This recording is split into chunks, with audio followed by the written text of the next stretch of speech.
study on the perception of drug addicts has some surprising results. Yeah, workers at the Center for Addiction Treatment conducted this survey and say that half of the people they spoke with blame the user. Our Megan Mangello is here now with more on how a place that treats the disease is trying to change that. Megan, good evening. Well, good evening, Kyle and Paula. The Center for Addiction Treatment sent out a questionnaire on social media to people living in Cincinnati. They discovered 81% of people know addiction is defined as a disease, yet they still blame the person. We talked to a woman and her mother who are living proof that treating the disease works. She was sitting in the tub and she just looked so lost to me. Gayle Suver is an artist.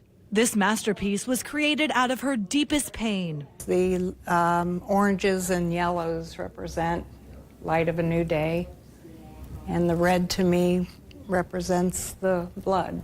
There is bloodshed in more ways than one. It's titled Surrender. This painting represents the image she has of the moment her daughter, Abby McDonald, surrendered to her addiction. Her battle with heroin started with prescription pain pills after a car accident. When I couldn't get them and all that I could find was a drug that I said I would never do, no matter what, I had a needle in my arm a week later. For 10 years, she battled heroin. This was a photo during that time. Abby's breaking point was a sexual assault and suicide attempt. Narcan saved her life. So did help.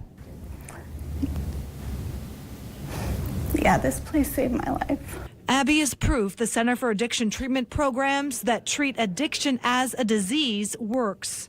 She was a resident and continued intensive outpatient counseling. I had people tell me that I could have that if I put the work in, and I did. I put the work in, and they were right, and it's possible. She is 6 years clean. Her life in recovery is beautiful.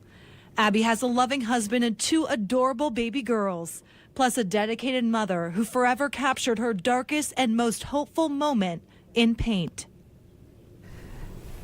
And Gayle's painting is part of an art show where other patients took to the canvas to help heal and recover. Gayle is planning to auction that off and give all the proceeds back to the place that helped her daughter transform her life. Kyle, back to you. All right, Megan, thank you so much for that story this evening. We should note here that art show runs through tomorrow at the Family Care Building. That's on Ezard Charles Drive.